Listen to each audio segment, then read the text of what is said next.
Yeah, good day, everyone. Thank you for dialing in. Let me start by introducing myself, then I will pass on the floor to my esteemed brother. I am Rohit Gulati. I am a program manager in Identity and Network Access Engineering. I'm based out of London, and I work with customers and partners on Azure AD Verifiable Credentials. Matthijs? Hi, Matthijs. As you can see, we are the twin brothers. I'm doing the same work as Rohit. I'm just based in Redmond, so I cover Americas and APAC. And we have been doing a lot of pilots and proof of concepts with verifiable credentials with customers and partners.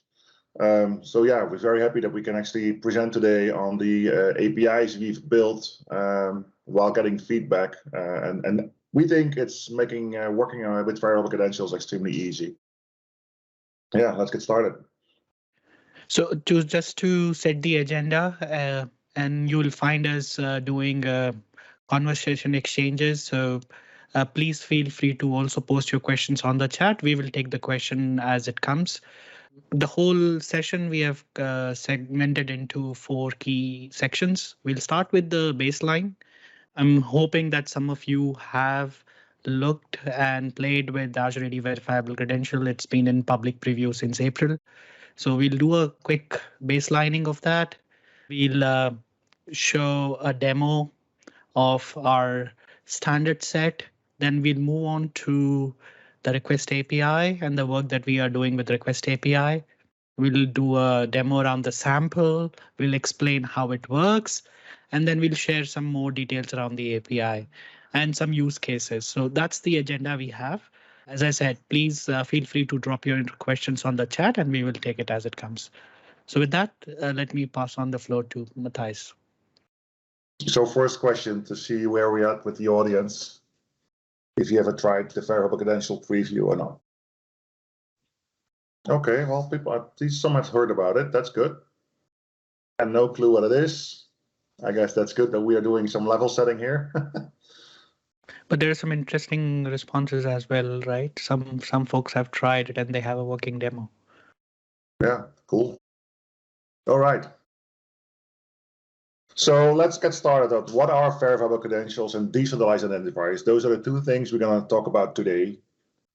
Well, verifiable credentials, we just see this. It's a data object and it consists of a few claims. And they are issued by a certain entity which can attest that information. So think about a university can issue a verifiable credential diploma, or the DMV can issue a digital driver's license based on the verifiable credential standard.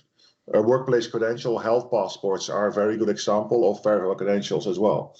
Technically, it's just a JOT with a very specific format, signed with a private key.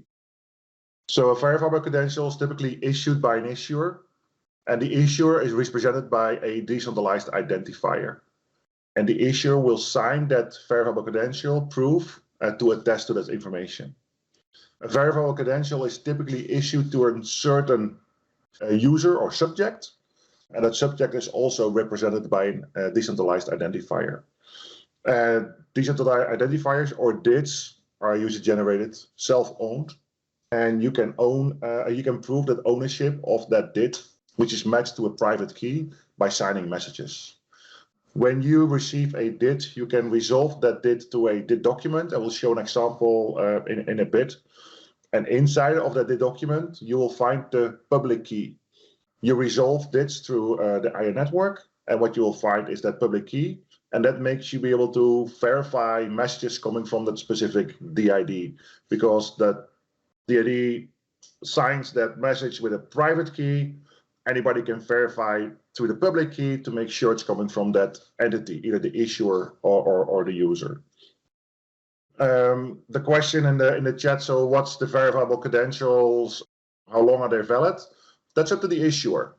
So the standard describes that you can have like a validity of your verifiable credential. It could be forever, it could be for a minute, it could be for a year. That's up to the issuer. Can verifiable credentials only be used against, as you know? So verifiable credentials is a standard, and we have a standard slides in a bit. Let's just walk through a little bit about how this works from a technical perspective. Woodgroove is the issuer. They have a DIT and they have a private key. The public key is published on this distributed ledger. So it's like a big distributed PKI system which is being built. When they issue a verifiable credential, they are the issuer, and they typically issue it to a certain user. In this case, it's Alice, and they sign that verifiable credential.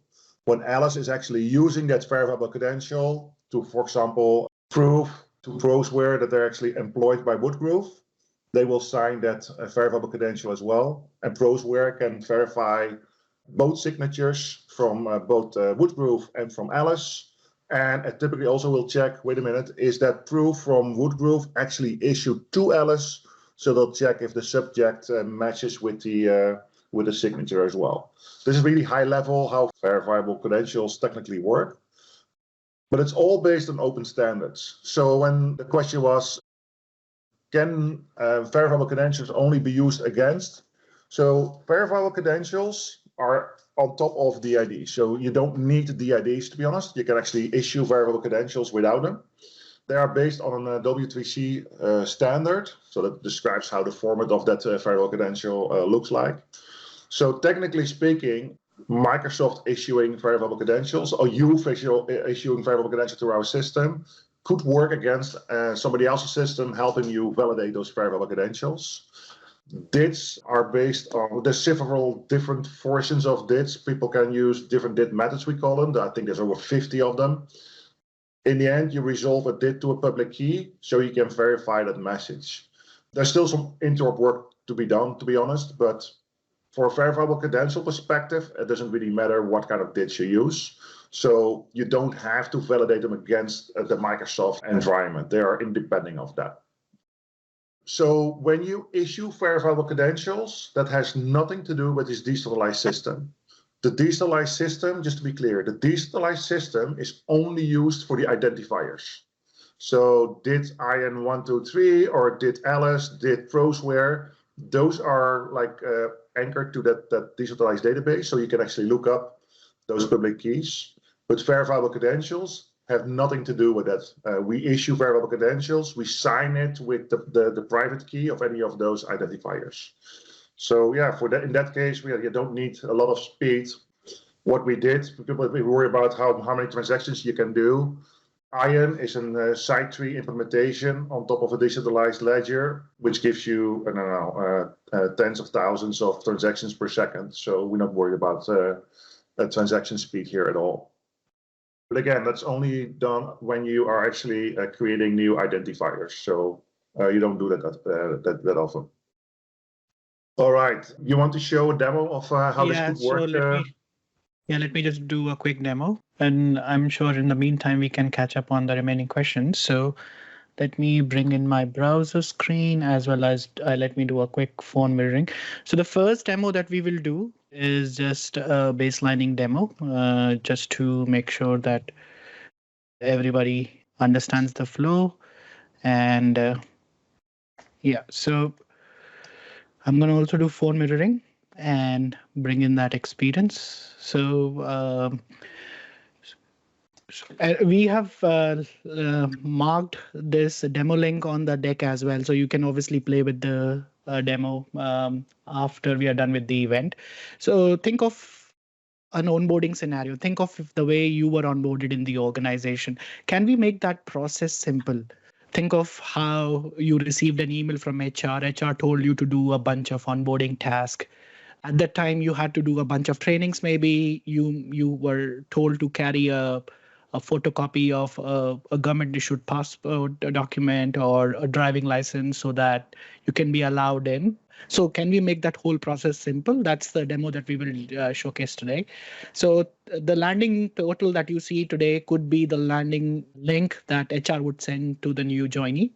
And the new joinee would be told to do a bunch of onboarding tasks. So the new joinee will hit on get started, and let for the demo assume that I'm Matthew Michael. And Matthew has been told to do a bunch of identity proofing onboarding activities. So let me just open the Authenticator app as well. So there are some logos that you see on our site. These logos are also on our public documentation portal as well. So we have done some integration with ISV partners who can help with identity proofing and verification activities. So one of it could be, let's say, for example, True ID. So the new person, new hire would be told to initiate a verification process and the standard flow. Hey, take a selfie, move your head left and right so that we know who you are, and upload a government document. So this could be a driving license, and the user will click on next to complete this set of prerequisites. The IDV will do its magic, verify the data. They will use, some of them are using cognitive services as well, Azure Cognitive Services. Once the verification is complete, they can present a QR code to the user. The user can, at this time, they don't have a employee ID in the organization. So for the remote sign-in process, you can see we have showcased a PIN experience. So the user will scan the QR code and the user will see a true identity card. User can specify the PIN and click on add to accept the card. If I double click on the card and I click on credential info, you can see the bunch of details that were captured as a part of the initial onboarding process. Now the user will go back to the onboarding portal and would go to the second block. Just assume this is 2. The user would say, yeah, I'm done verifying my identity. I'm now ready to share my credential. So the application can say, okay, if you have done your verification, can you show me your true ID card?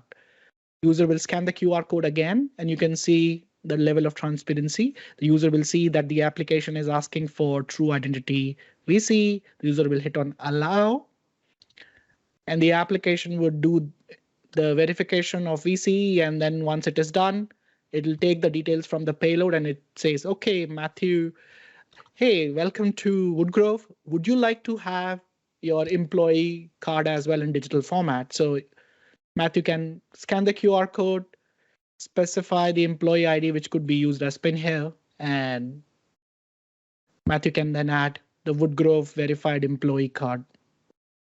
Now, what next Matthew can do? Think of your day one onboarding task. Maybe I will go to IT and order myself a hardware. The same experience could be demonstrated here. So the user will click on prosware.com, and this could be a non-federated app as well. So user can see that there is a marketplace available. User can select a hardware, but if the user wants corporate discounts, they can specify and present their Woodgrove VC. So you can see the experience. The user scan the QR code. The application is asking for the verified employee card. User will click on allow. And application, in this case, prosware.com, will do the verification magic. And you can see once the credential was verified, the application applied its business logic and is offering now discounts to the user. So that's a quick demo. But what is powering this demo? Let's go into the weeds of it. So Matthijs, I'm going to pass on the control back to you. So just to come back to the demo Rohit just showed you, we set it up all without any federation, right? So Prosware just ask for a workplace credential type, and they have a partner network where they said, well, we can accept this verifiable credential. They figure out who it's coming from, and they decide what kind of discount goes with it. In the past, this would typically have, well, I have to be able to log in with my own workplace account. Federation had to be set up. This is another way of doing that kind of scenario. Another scenario we've seen is where you have to prove certain certifications before you can allow access to a certain application or sign in. Well, you can create an API to your learning system. If there's one, that's easy. If there's several one, it's a bit more work. Or you can ask the user, well, can you present your certifications, these ones, before we allow you access to? And that's actually a scenario we've done a couple of times with pilots as well. To come back on the comment on the chat, if you do ID verification, there's several ways of doing that. So this is nothing to do with verifiable credentials itself. This is a way how different ID verification partners do ID verification. In some cases, they say, well, give you a driver's license, and they match your face, your selfie, with the photo on the driver's license and the one stored at the DMV to make sure it's really you. Other folks just ask you like 5 questions. Did you live on, you fill in your name, did you live on any of these addresses? Did you, I don't know, drive any of these cars? You probably have seen that in the past. And a few of those questions will actually give them the confidence that it's really you. And then the digital proof of that it's really you is then issued to the user. You can then use to prove your identity in another system. All right, so the demo you just saw is actually nothing different than a skinned version of the samples we have created. To make it very easy for developers, we built a REST-based API to be able to both issue credentials and ask and verify those credentials. The goal was to make it available to any developer, and what we tried to hide away was the complexities of the protocols and the internal workings. So you as a developer don't have to worry about OIDC PSYOP or presentation exchange or the different layers of how you verify verifiable credentials and check signatures and all that kind of stuff. So that's what we try to do. We don't store any PAI on the chain. What we store on the chain are identifiers or files for the document. So the only things we store in those documents is the public key and maybe a domain name, so you can check if people with this DID own a certain domain. That's it. Verifiable credentials are not stored on the chain, not even part of it. This chain is only used for anchoring IPFS files, if you want to be specific, which describes your DID document. You can go ahead with the API. I'll answer the questions on the chat. So yeah. So I think you can take over the. Okay, yeah, let me share my screen. So first, I'm showing the .NET sample. We also have a Python and a Node and a Java sample. I just run it first so people see how it looks like. Let's see if it's actually starting. You can see it. I will get my browser up.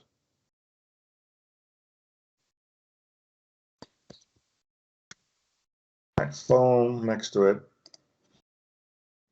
Let me get a credential first. I get a credential. It authenticates the API, creates the request. I need to scan, and it will show in a minute what the QR code means exactly. It downloads the request. It asks me for a PIN code to make sure it's me. And typically, you would send the PIN code to a different channel than on the screen. I can add the verifiable credential. And that's now added. I can see first name, last name, issued by my issuer. I have not used it yet. If I now go back, I verify the credential, scan the QR code. And this is a one-time download. So whenever I got multiple of these credentials, so let me select this one, allow. And the person is verified. And I retrieved the first name, last name from this credential. You can now see that it's actually being used and that the information is indeed coming from this verifiable credential. And it's a very rough UI, but the sample is about explaining how the concepts work. So let's look at a bit of the code. So this is the project structure. It's an ASP.NET Core web application. We got 2 controllers which are interesting, the issuer controller and the verifier controller. The app settings is the single place where we store information about your tenant. There's a client ID and a secret. This is what we need to authenticate against the API, so we know it's coming from you. We assume you already have set up the verifiable credential issuance service, and I think Rohit can share the link how to do it yourself.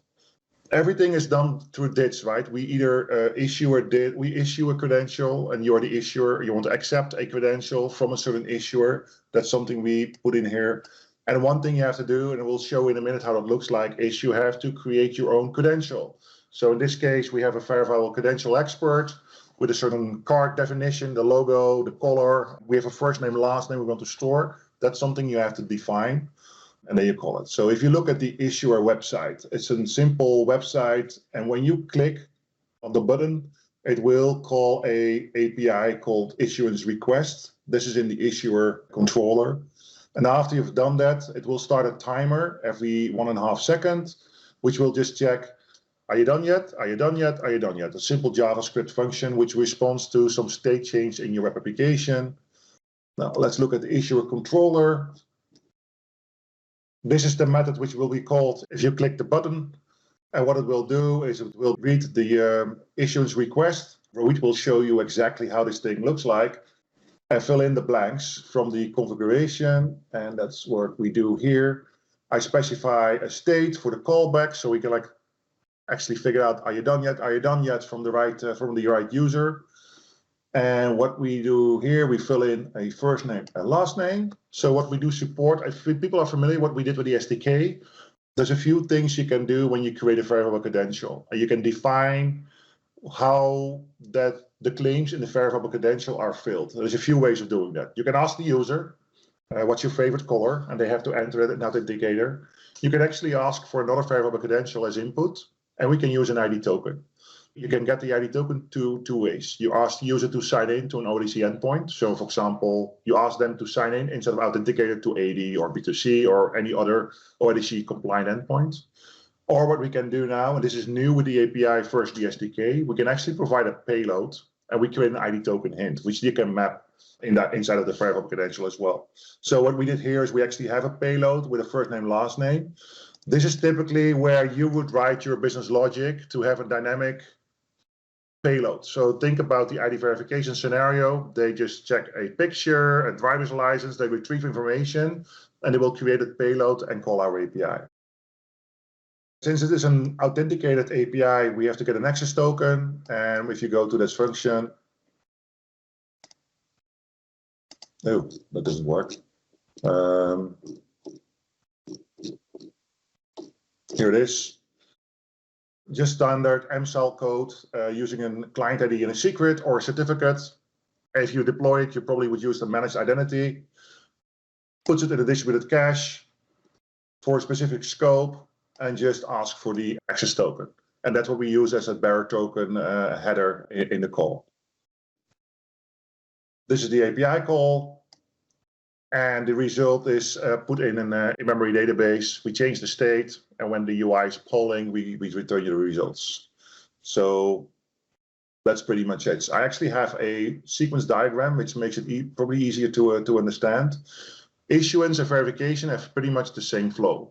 The type of callback messages you will receive might be a bit different, but conceptually it's the same. So let me just. So we got a website, a web app which presents the website. The website is asked to show a QR code. That's when you hit the button, we call the API, and the API will actually return an address revealed in the QR code. The JavaScript on the page polls to see if the web app actually is done. Meanwhile, the web application will receive callbacks from our service. So whenever a user scans a QR code, it downloads the request from our service, we send you a callback. When you are done with the issuance, so people accept the verifiable credential, or when you're presented the verifiable credential, we call a callback in your web app, and the UI polls to see if there's any change. That's it. So if you go through it step by step, we got Authenticator on top. We have the browser, the web application running on the back, and we got our verifiable credential service. So when I click on the Get Credential button, the web app will call our API. It will get an access token, authenticate, and will send a specific payload. And inside of the payload, among things, is the callback address. Our service has to call back. We return the address of the issuance request. So what Authenticator needs to download is a specific request while issuing. We create a request. It's too big to fit inside of a QR code. So what we do, we send an URI to that request. And that's what we put in the QR code. So when that address is returned to the browser, we use a JavaScript library to create a QR code that's presented to the user. Authenticator then scans that QR code, which has this address of the request. Before we download that, we resolve the DID of the request. So the request is signed by the private key of the issuer. And we have to do it to make sure it's coming from the right issuer. And how we do that is we resolve the DID to a DID document. And this is how the DID document looks like. When I saw a lot of questions about people like what's stored on the ledger, nothing. We're using 2 or 3 IPFS files, and the IDs of those files is what is stored on the ledger. IPFS is a decentralized or a peer-to-peer file system. And what we see here in the middle is the public key. And we also have a link domain. And we use the link domain to validate if the issuer and both the verifier actually own that domain through a standard way. But every time you have a DID, you can always resolve it to this public key, which you then can use to verify messages. And that's what we do as well. Then if that's all checks out, or you warn the user, look, that might not be secure. Are you sure you want to continue? Then we download the request from the Microsoft services. So the QR code points to that address. And if you download the request, we immediately remove it. That's the reason why we hide the QR code. We can use it because you can only scan it once. We call back the web app, say, yep, somebody scanned the QR code. So when the browser asks for the status to the web app, are you done yet? Are you done yet? Go, yep, somebody read the QR code. We get that result back so we can hide it from the screen. That's what happens when you saw the change in the UI. Then Authenticator has to download the credential, and I'll show you in a bit how that looks like. That's the definition of the display file. How does it look like? What kind of claims you want to collect from the user, etc. The user accepts the verifiable credential in the wallet, posts the information back to our service, and it will get issued a signed verifiable credential. We do a callback to the web app to tell your app, look, somebody is actually finished issuance, and it's completed either successfully or there was a failure. Meanwhile, the browser still checks like, are you done yet? Are you done yet? And since the status changed in the back end, it will say, oh yeah, somebody is done. And it will update the UI that the service was done. And meanwhile, the signed verifiable credential is returned to the wallet, and the user is now ready to present. So the request of what's the QR code pointing to? It's a request. Again, everything is a JOT, it's signed. You can actually paste this in JOT.ms and you will see the contents, and it looks like this. When you want to issue a credential, there's a specific format. You have to have prompt create, that means it's issuing. It's a presentation definition, so there's a name, there's a purpose, which we'll show in the UI. The most important one here is the contact URL. That's something you create yourself when you set up the VC servers and you create your own credential. And inside of that manifest are the instructions for Authenticator, what to collect and how to show the card, etc. We create this thing for you and sign it with the private key of the issuer and put the address in the QR code. Inside of the contract, that's something you have to define, are a few things. Some description, there is a issuer, a name, there's a logo defined, a title, and there's some details inside of the card which are pointing to the claims. So like employee ID type, first name, last name. So in the demo, we use the first name, last name. And that's it. And you can actually create those files yourself. So verification, it's the other way around. Again, we call that button, get a verified credential, which calls the API with a specific payload. We return the address of the request you just saw. The browser puts that address in a QR code, Authenticator can scan. Again, we check the DID from the verifier. And the reason we want to do it is because we want to resolve the DID to the document. We can check the signatures, but we also check the domain. When you are storing personal information in verifiable credentials, you want to make sure that users are comfortable sharing that information with somebody else. So what we do is we verify that this issuer is actually owning in my case, I use my own domain, own this domain, and that's verified. This is what the wallet will do for you. That's the reason why we resolve the DID, get that domain name from the DID document and verify if it's legit. If that checks out, the request is downloaded, callback is done to the web app. So look, somebody actually scanned the QR code. You can hide it now. That's what we do here. The user is asked to select which verifiable credential they want to share. So they own that process. And if they have multiple ones, they can check which one they want to use. They post back that verifiable credential to our service. We will do the validation. Are the signatures correct? Is the subject expected to be what it is, etc. And the result will be sent back as a callback to the web application again. And either both failure and success will be posted. Meanwhile, the browser still polls like, hey, are you done yet? Are you done yet? And if the verifiable credential actually is presented correctly, It will return the payload of the verifiable credential in our case and show that on the screen. That was very quickly how the sample flow worked. So Rohit, can you show some of the API payloads and how that actually works and what our backend is actually expecting from the developer? Sure. So just to bring my Postman screen, we will be posting these Postman collection on our GitHub sample repo, but just to give you a quick snapshot, the details of the specification are also on our documentation page now, which went live last Monday. So as you can see in my Postman, there is an HTTP post request going to the request service API.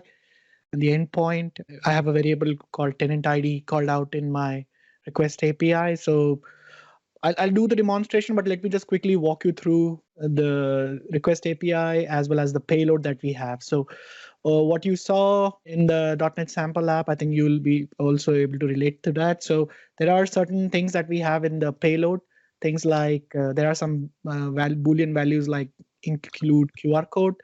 Authority talks about the issuer's decentralized identifier. Then we have registration, which provides information about the issuer that can be displayed when the user is interacting with the Authenticator app. And then you see a parameter called issuance. This is for the issuance request. And then there is a callback section. So as a developer, you can get async information of the flow for the whole VC issuance process, like a call when the user has scanned the QR code, you can specify those details.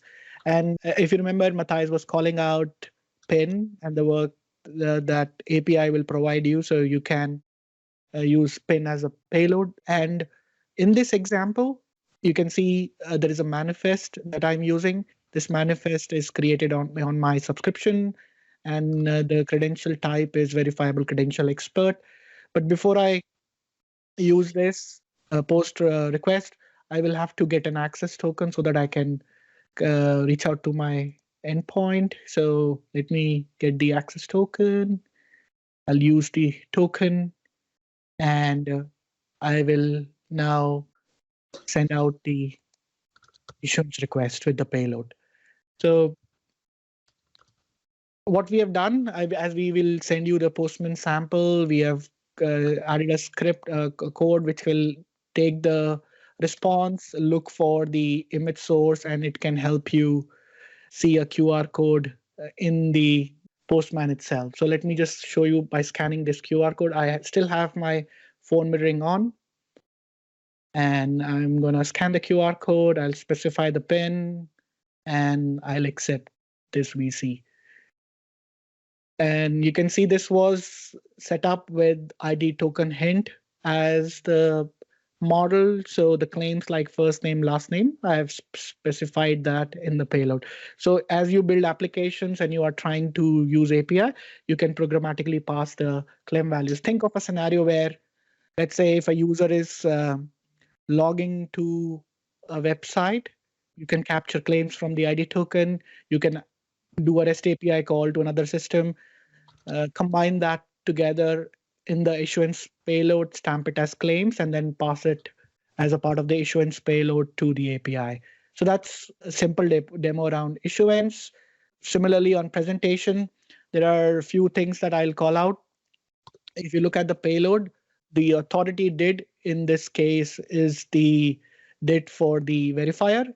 And there's another section that you see here called accepted issuer. So I can say, I'll accept the credential of type verifiable credential expert from the issuer, which has this did as a number. So this could be an array. You can use comma separated values. So let me just hit on send. And yeah, this is a scenario which you would ask for a workplace credential. And for example, you only allow a certain set of issuers because that's the ones you actually have a partnership with. Yeah, so I just did a scan of the QR code, and you can see it is asking me to present verifiable credential expert coming from the issuer with the DID number EIC04X something something. I'll hit on allow. And that's it. So you can see There's another demo I can show you. Let's say if you remember in the previous Woodgrove employee demo, I had received a VC from True Identity. So I can show you that experience as well. In this case, my accepted issuer is the DID for True Identity. I'm sure everybody's comfortable with the Postman and environment variable, so I need not go to the environment section. But you can see when I scan this request, it'll prompt me to present the True Identity VC from my wallet. So I'll hit on. Rohit, can you do something funny? Can you ask for both? All right, I know you will challenge me on that. So let me go to my other collection. So what you saw, I was able to present my True ID VC. So let me show you the payload for an experience where I have to present two VCs, the verifiable credential expert and True Identity, as you can see in the payload. And for each of the credential type, I can specify the purpose. Like the verifiable credential expert is to prove that I am an expert, while True Identity is to verify my real identity. So I can submit this post request. I can hit on visualize. And when I will scan the QR code, you can see now the experience is asking me to present both the VCs. So that's a quick one. As I said, we'll be uploading the Postman sample as well on our GitHub repo very shortly. So please keep an eye on the link. We also have that link in our resource section. Matthijs, back to you. Okie dokie. So I'll go to. Should I continue sharing? Oh yeah, maybe that's fine. Yeah, there's not many slides left. So go to slide 20. Yeah, 1 second. Man, there's so many good questions on the chat. So I thank you for the interactivity. Yeah, so if you can put up the poll here. So one question we have for you folks is, you saw that we do the callback, right? When the QR code is scanned, and also when the verifiable credential is presented or we issue in. The callback at the moment is, you can specify an API key, but we had some question, maybe we should do auth, or we do it like how Microsoft Graph is doing webhooks, where you create a subscription, you have to respond with that with identifier you get back to prove ownership, or maybe there's another way of doing this. What would be your preferred way to protect the callback API you are hosting? And to be transparent, for all the POCs we have done so far, everybody, literally everybody, has done no authorization. So Great, I can see some responses like coming. Yeah. Yeah. So nobody. There's a few people who actually like the Microsoft Graph webhook way. I'm not sure if everybody's actually familiar with that way, but that's okay. But OAuth so far. Okay, good. Thank you. Other no, or yeah. And it's all optional, right? So during development, yeah, let's be honest, nobody cares. Yeah, so the one thing is that if our service is running from AD, we can only do AD access tokens, right? So we're not gonna build something where you have to register an app or specify client IDs and secrets to authenticate and then another IDP. Technically, we could do it, but yeah, managed identity should be possible too. Yeah.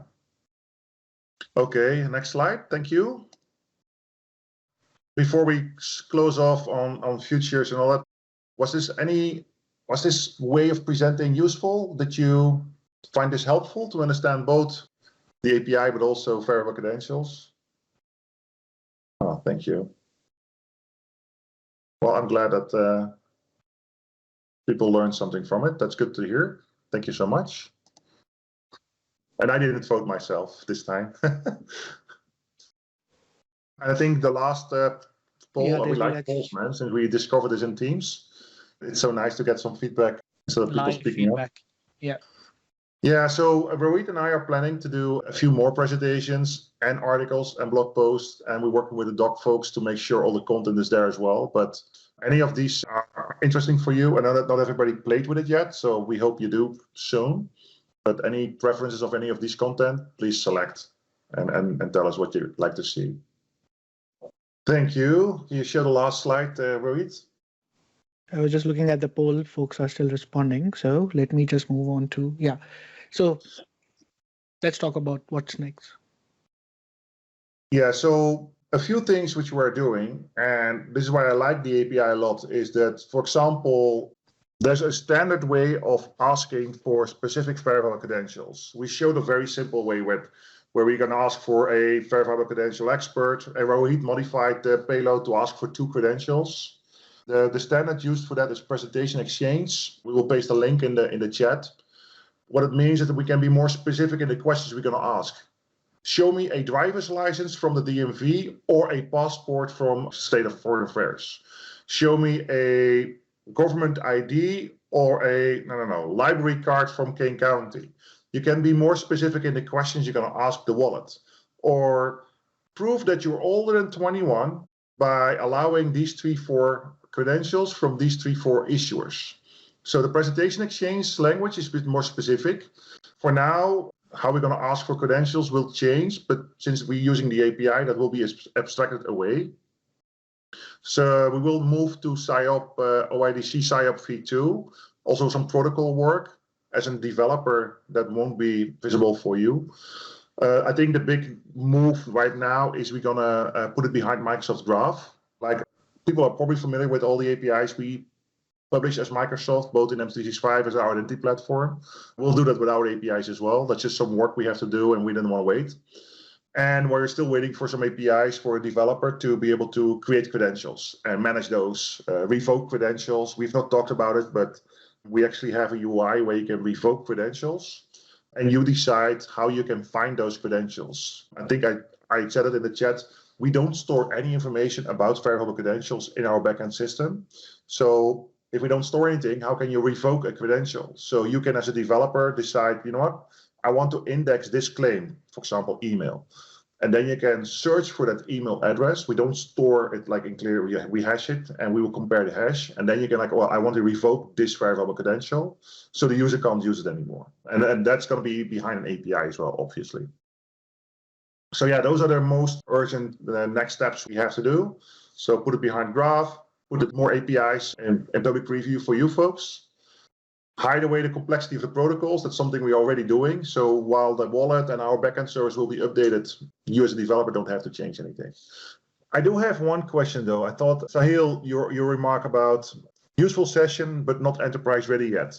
I don't know if you can clarify a bit what you think is missing to be enterprise ready. We are still in preview, so we are not ready yet. We realize that, but just curious what you think is missing, or we should modify or do.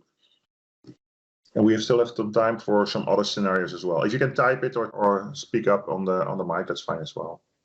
Oh, the other one is like, what happens if your identity or your verifiable credential is revoked or expired? That's up to the relying party, we believe. So think about, you go to a bar. In the US, you have to be older than 21. And typically they ask you to show your driver's license. The guy at the door is typically not interested if you're still allowed to drive a car. They're only interested in, are you older than 21? So an expired or even a revoked driver's license can still be used for that scenario. That's not different online. You want to buy alcohol, prove that you're older than 21? You could use an expired driver's license, or maybe even a revoked driver's license. That you did something stupid on the road probably doesn't matter for folks when they allow you to do that things. The scenario where people are allowed on the work sites by having certain certifications, safety certification, all that stuff, then expiration is actually a problem. So they won't allow you on the site if it's expired. So this is typically a business rule on the verifier side to decide that. Would it be possible to use DITs for offline odd-end scenarios? Yes, it could. If you run your own iron node on-prem and you resolve the DITs against that one, and you write your own verification logic for if you use verifiable credentials, but you could just use DIT odd-end, yeah, you're not relying on any services at all. That's actually the beauty, I think, for DIDs. It's a huge decentralized database. So if you receive any message signed by anybody, you can always verify that. And nobody in the world can actually prevent you from doing this. If you follow some of our colleagues on Twitter, you will see how fanatic they can be about this topic. We believe that putting the user in control of their own identity, be able to protect privacy, them deciding when and how to use those identities is something we want to pursue. That doesn't mean that you cannot be, kicked out of using, a Microsoft service or Facebook or whatnot. But it should not be possible for a single authority to kick you off and cancel your entire identity. Your identity consists of a lot of different things, and you should be in control. That's the premise we try to do with DIDs. That also means that you cannot have a DID which can be canceled by somebody. So we like the decentralized nature of the methods we are using today. So no central authority, no state, no big company or a bunch of companies can decide what to do with those DIDs. So as you take the question, let me just make sure the last poll also come resources and last poll. So I think we've showed a .NET sample, so we will leave the link on the chat. You can review the sample. There are links to Python, Java, Node.js as well. The demo that you saw from me, the Woodgrove demo, we have a link for that too. And the documentation. The API specs are also there and link to our sample application. So if you just want to play with the issuer and verifier, or you want to go to the sample repo directly, you can use that as well. Man, this is so many questions. This is amazing. Absolutely. So if we didn't get time to answer your question, please tag us, reach out to us. You can also drop us an email and we can follow up. We hope this was useful. On the slide, there's a link for the future session as well. So Stephen, if you would like to call that out. Yeah, definitely. I've been posting a link to Microsoft Q&A. So if we didn't get to answer your questions, that's a great place to put them in there. We're trying to focus the whole team on answering questions there. And so that will be very useful. Also, if you have a few minutes to answer one more survey, but this one is about the call itself, and if you have any feedback on what topics we should cover in the future. So next month's call, most likely is going to be something about B2C. We haven't covered B2C in a while. But thank you, everyone, for attending today's call and for being so engaged. We really loved your questions and all your comments and all the feedback. Like I said, we're still in learning mode in this space, so this is all very useful to us. So I posted a link also on where you can find the recording next week. All right. So thank you, everyone. And thank you so much, Rohit and Matthijs. I don't know how to say thank you in your languages, but this was a great call. Thank you all. Thank you. Say it with $100 in our language. Goodbye, everyone. Goodbye. Thanks you. all. Cheers.